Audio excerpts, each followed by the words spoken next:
I devise a little thing to help me prompt in an effective way and to teach people how to start with exploring it.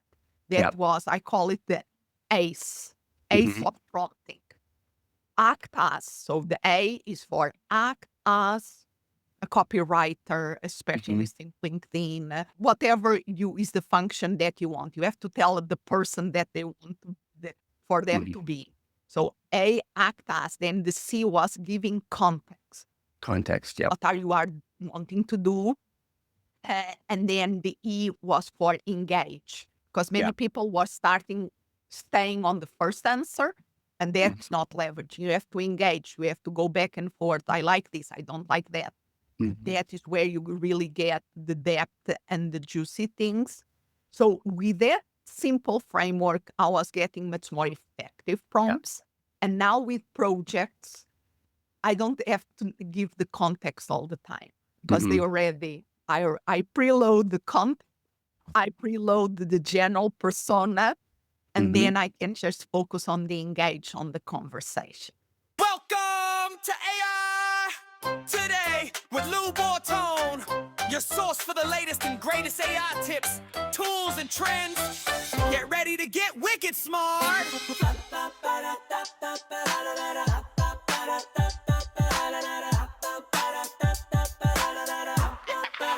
Here's Lou Bortone. Hey, it's Labortone back with AI today in our special interview series. I'm talking to friends and colleagues and experts, and Anna is all three: a friend, a colleague, an expert. And you have been delving into the wonderful world of AI for a while. And I'm just wondering, like, what was the first AI tool you used and how did you kind of get introduced to the whole? Really was with all the talk around and hype around ChatGPT that I realized that this was going to be something different. I've been, how do you say, technology. I'm I'm a humanist.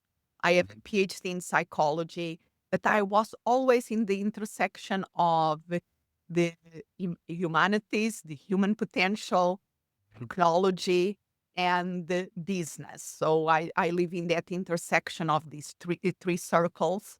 Yep. And I realized with all was coming on the news and all that I was starting to see in business that this was something that we really had to pay attention to. Yeah. And again, one of the reasons I reached out to you, aside from the fact that we've known each other for like 15 years or something, you're always sort of ahead of the curve and on the cutting edge of technology and things happening on the internet. Is there a tool that you've been using like since day one besides ChatGPT that's just helped your overall workflow? Also love in terms I call ChatGPT like a switch knife because we can do so Yeah. much about it.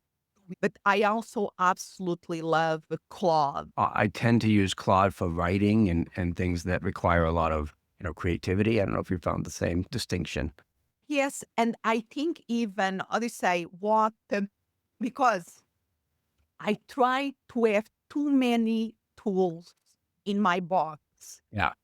because these are very powerful tools. We also have to have some awareness about the security implications of these tools and know Yep. a little bit about the companies behind these tools. And we only Hmm. have a limited time. So Yeah. my advice, okay, ChatGPT is the big gorilla on the room.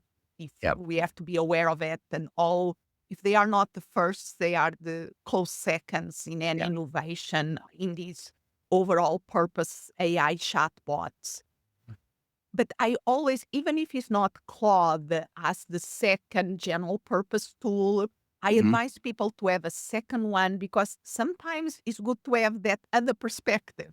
Yeah. Yes, I also like Claude for the long form content that they are known for. I don't use it so much for coding, but people with the coding also love it. Yeah. I'm in the waiting list for their Chrome extension. Oh, That is their new agent that's going to be incredible.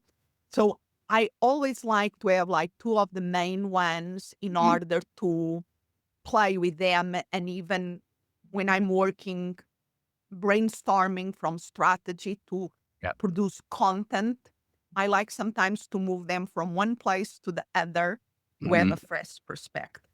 Yeah, So that's a great that is idea. one of the things. I love Perplexity too Mhm. for research because of their sources first kind of philosophy. Yep. Now chat also can give you the sources. So, but I still love that for is like to start the research and to have the sources from the get Mhm. go is Yeah. really helpful. So I think a lot of folks in my world or that I talk with are a little bit overwhelmed because every day there's a new update or a new tool. Last week at the time of this recording, it was Google's Gemini, and it's just almost like an arms race. Do you Yes, tell your clients to try to focus on one particular tool over another so they don't get overwhelmed? absolutely. Odyssey, we can Odyssey. We have to see what are our areas of strength. I follow certain people that Hmm. I trust. And when I start to hear a lot of people speaking about the same tool, Yeah, okay, I start to pay attention. yeah, Because you have somebody that tell you, I know all the tools. Liar, liar, pencil five. It's impossible at the moment for any human to yeah, know all the tools. We have to pay, and even if you are running a business, most of my clients are yeah. business owners. They are running their own businesses. uh, you have to pick the thing that is helpful for you to solve a Mhm. problem, be very good at it, and go with it. Yeah, If you are trying to, and even mainly when I'm working with organizations that they have a team, they have to, I always advise get the team tool of ChatGPT or Claude. I don't yeah, care which, but just to get everybody in the same boat, right. that you are going to be in a better place than trying to do Mhm. them all. Yeah, I know it's crazy. I get so many newsletters every day, and there's always new tools, and not only new tools, but new updates. Like, oh, I haven't been to Notebook LM for a week, and now there's 5 new things in there. That is another of my favorites. But again, I use it. It's almost I have use cases Mhm. that are my favorite for that. I love the notebook LM in the sense that you can create a notebook. We have to see why it was created, was to Yeah, learn for learning. So you right. can create a notebook where you put all the sources that you want, and you can Mhm. videos that is really great. So you can put all the sources, and then you can have a conversation with that Yeah, sources. right. And obviously, their podcast summary and now the video stuff is really, Mhm. obviously, is fantastic. It's crazy. Yeah, and Uh, it's good. Really, I love, and it's different. So again, it's a different tool that we have. But like you were saying, for instance, Opus Clip. I Yes. learned Opus Clip from you. And then for my podcasts, Right. me on stage doing a keynote, I have a Mhm. recording. I drop it in Opus Clip, and I have the little audiograms for stories and all the social media. Mhm. Absolutely saves me hours of time. Yeah. And there are other tools out there that do similar things to it. Absolutely, there are. But Yeah. that one is doing a great job. So I'm not going to learn a new one. Mhm. That one is working perfectly for my needs. Yeah, and I have to check that myself, like, especially during Black Friday week when everything's on sale. It's like, "Wait a minute, I already have a tool that does that. I don't need it." And, like, I know I've been using Descript for years, and I think a lot of people were using it not realizing, like, "Hey, that's AI." I mean, like, one of the early examples. Yeah, that for my podcast, I use the script that really allow me to do in-house the podcasting instead of outsourcing it, the production, the post-production, like I was doing it. Right. And for instance, another tool for the podcasting people out there, I love is Cast Magic. Oh, yeah. I never know that Cast Magic or is It's magic, castmagic.com. yeah. But honestly, Descriptive can do a ton of what Cast Magic is, but because I was one of the firsts that got one of the lifetime Yeah. license of Cast Well, Magic, keep using it for that function. But if I was paying monthly, I possibly will be just on the script. that's where you have I- to start to look at, because I know for me, it's like, "Oh my gosh, I've got so many monthly things." So if I see it on AppSumo, it's like, "Okay, great. I can get it for a one-time fee instead of paying every month because those add up really quickly." Yeah, you have to keep, I advise people to keep a spreadsheet of Mhm. all your tech tools, including your AI tools. Mhm. And once in a while, go and do an audit of them and even use AI to help you on the audit. Yeah. Using all these tools, can you help me to see where are things that are redundant that maybe Mm. I can eliminate? Use Yep. AI to help you to do that. But I really want, I love tools and I love to speak about these. And at the same time, you have to lead first, prompt second. Yep. And even with the tools, the same thing. Always ask, I'm reacting to it from Mhm. all the noise out there, or I'm making a choice that is intentional. And I'm going to add this tool. Why I'm adding this tool? Because that will save you sanity Yep. and preserve getting results. Because I see many people out there just Mhm. running around, busy, busy, busy, busy.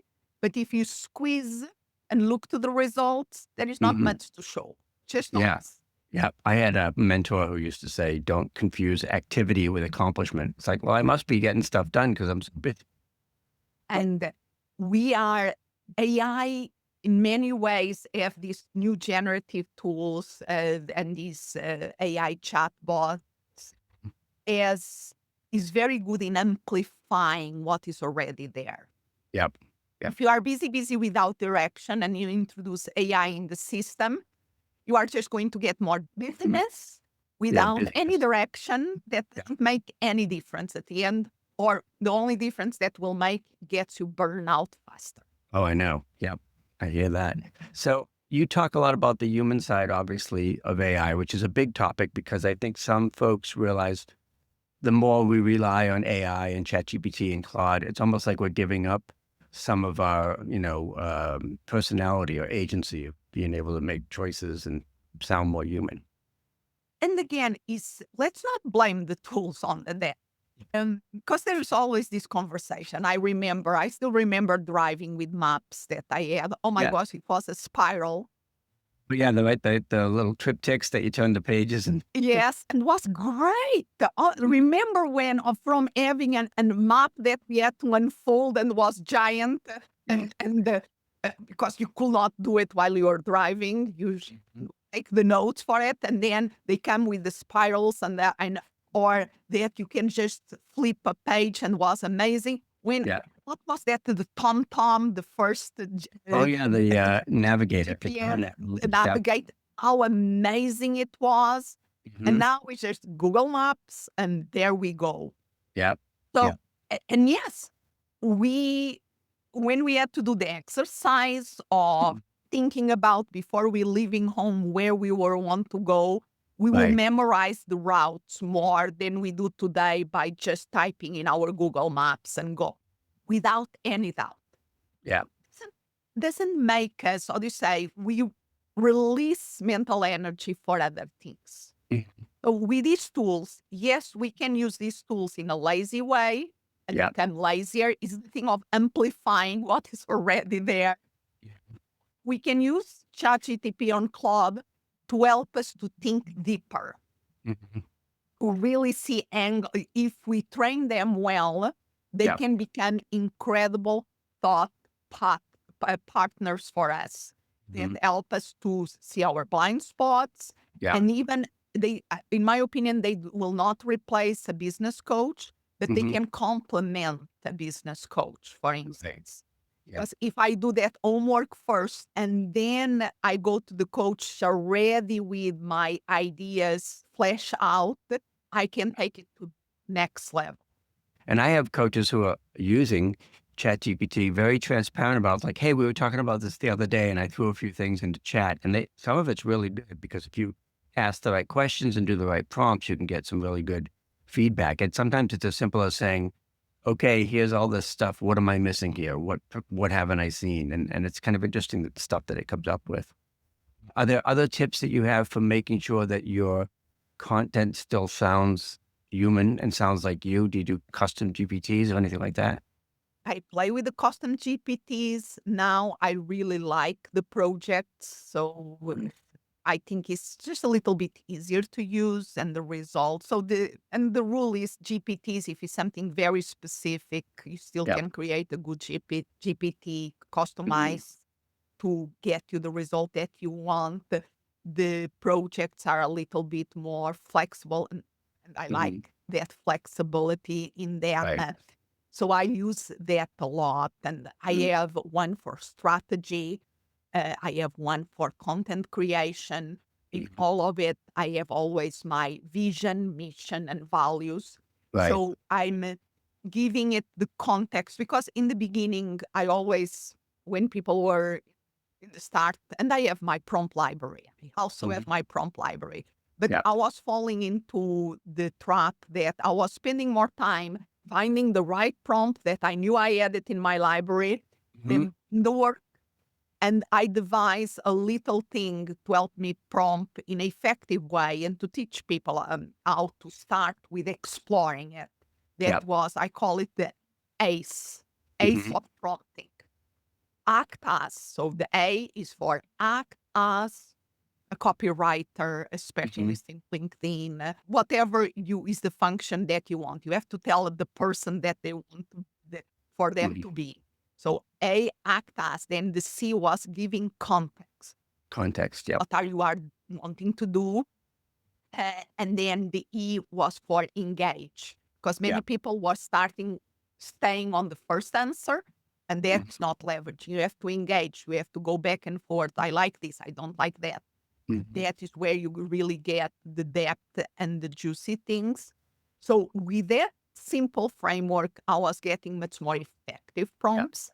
And now with projects, I don't have to give the context all the time because they Mhm. already, I preload the content, I preload the general persona, and Mhm. then I can just focus on the engage on the conversation.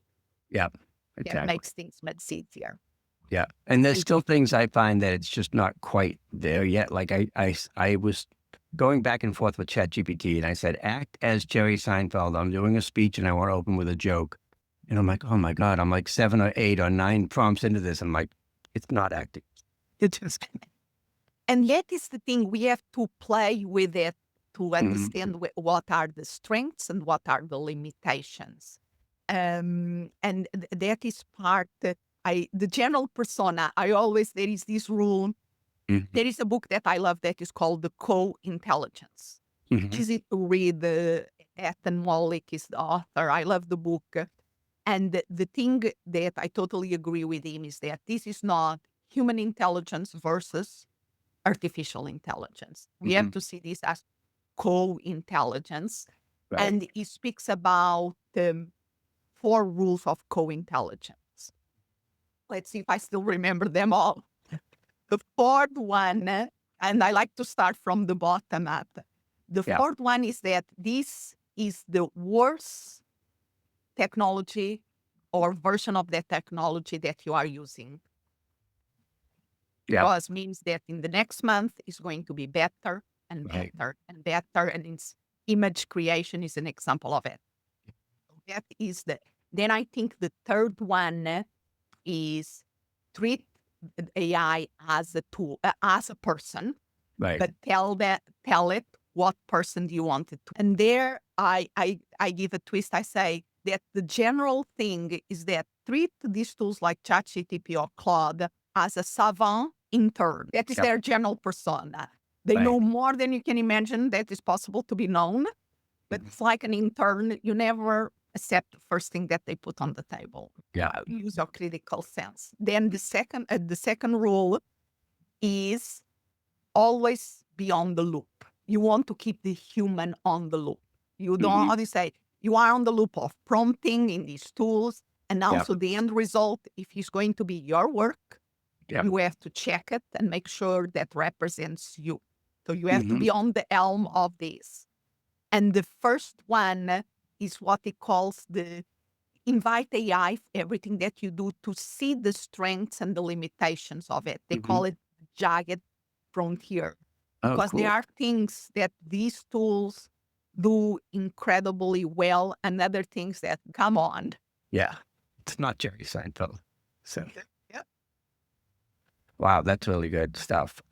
Are there certain things that you find you're doing with AI outside of business, just general day to day?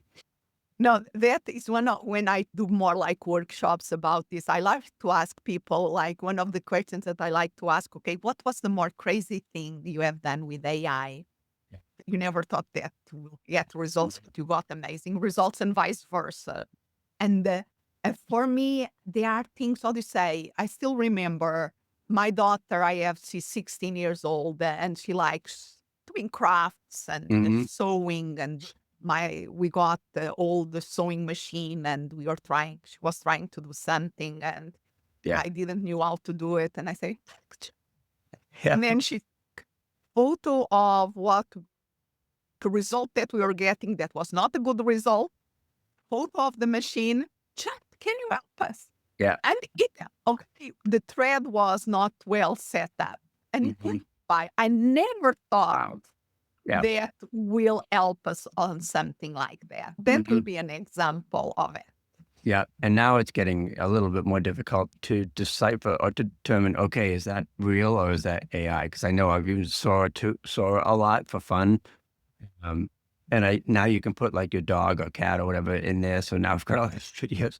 And it's like, my daughter's like, how did Regina the pug do that? I'm like, that's AI. She didn't really do that.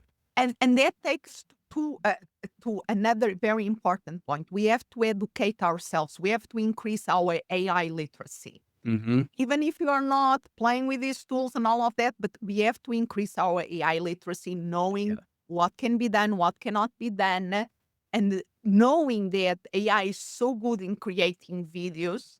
Then we have to use our critical sense. Will this person really do this? Or Yeah. does this animal, does this really real? Because Mhm. it's not, before was in video was real. It's Yeah. not anymore the case. Mhm. So we have to, voice is the same thing. So we have to increase our sense and our critical thinking skills, Mhm. because it's going to be more important than ever. And Yeah. another very important element of AI literacy is understanding a little bit about the tools and their tendencies, like, for instance, the hallucinations. Why these tools hallucinate, to create Right. things that are not really real by accident, not Mm-hmm. Sora. And the video, we are prompting in them to do certain, they Right. are not real, but it's intentional. But Mhm. many times in chat, we ask something and we get even something that is not real, because Yeah. they are not truth-telling machines. They Right. are pattern detection. For how do you say, they are very good in predict a good learning about patterns for the materials that we put in the learning large language models, Mhm. and then putting things that make sense out but are not necessarily the truth.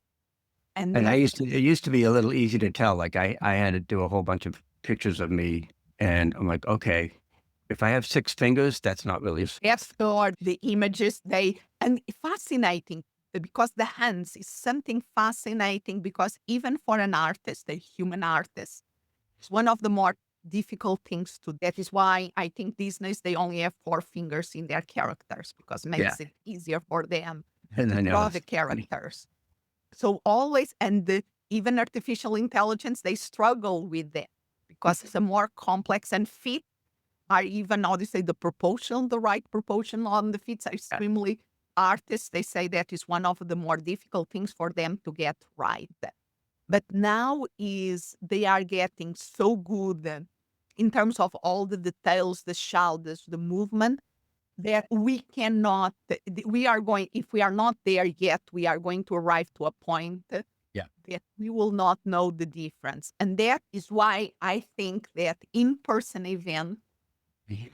going to be having a resurgence Yeah. and becoming more important, Mhm. because people are going to be wanting and desiring the Mhm. real thing. Because, Yeah. okay, if I cannot trust this anymore, I want to be in three-dimensionally with somebody and Mhm. to get a little bit more of the real thing. Yeah. Well, that's the good news. There's still no substitute. Yeah, and there's still no substitute for person to person. That's always going to be helpful. And I think it's also important, like for what I do, because I'm always fooling around and experimenting, to make sure that folks know, like, okay, this is AI me. And that is a great point, because I also play with the cloning to where using video of me and speaking. One interesting thing, because of my accent, and the voice replication is not very good for me, because he doesn't know how to handle the accent. But for other side, and I even work with another company to do like the avatar coaching thing. But I don't want to be exactly like me. Because I think the problem is that when we create something that then can create confusion, undermining trust. Right. You here are getting me speaking, me. If I Mhm. have the incredible developed bot that I can say an interview with, yes. And then there was something that then you will not trust everything else. It's Right. subtle. It's like, for instance, one of the reasons that I stopped using Agent. fake backgrounds Oh, right, yeah. is because there is an unconscious drop on trust. Mhm. We Yeah. think, if we think that is real, if Right. it's totally, we know that it's not real, it's a logo and all of that, we know from the beginning, okay. But if this was pretending to be, and then I move and I disappear in the background, and Right. it's like, I was tricked. Now I have to be alert to see where you are going to trick me again. Yep. So I've been thinking about doing a course where I'll come on and tell, say, oh, hey, it's Lou and we're doing a new blah, blah, blah. So now I'm going to let my Lou bot, which has all of my information, do the first module or whatever. So I try to be really upfront about it. Like, okay, it's the same content.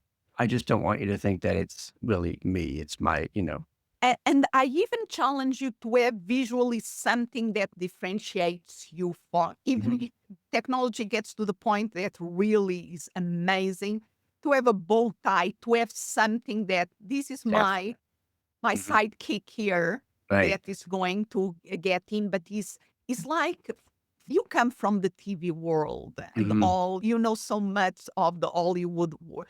They are so good in, we see a movie that is totally nothing in Star Trek's or I Right. don't know, a science fiction movie. You know that is not real, but we get in during that 2 hours, we are Yeah. there. Yep. And then we leave and we feel good and we don't feel betrayed by it. So I think we can find ways of integrating these things and these tools in the same way that as long as we know, okay, now this is like that, it's going to help me get the results that I want. Wonderful.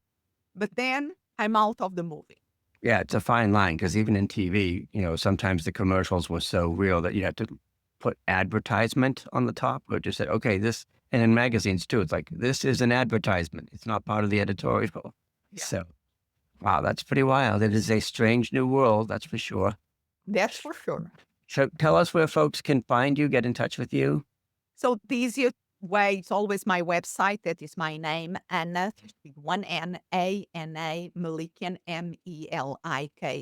Melikian.com. And the social media, if you want me, really me, then is the place where you can interact. Yeah, that's awesome. You're doing great stuff. I always enjoy speaking with you. Thank you so much for sharing this with our folks. And I know we'll see you soon. Pleasure.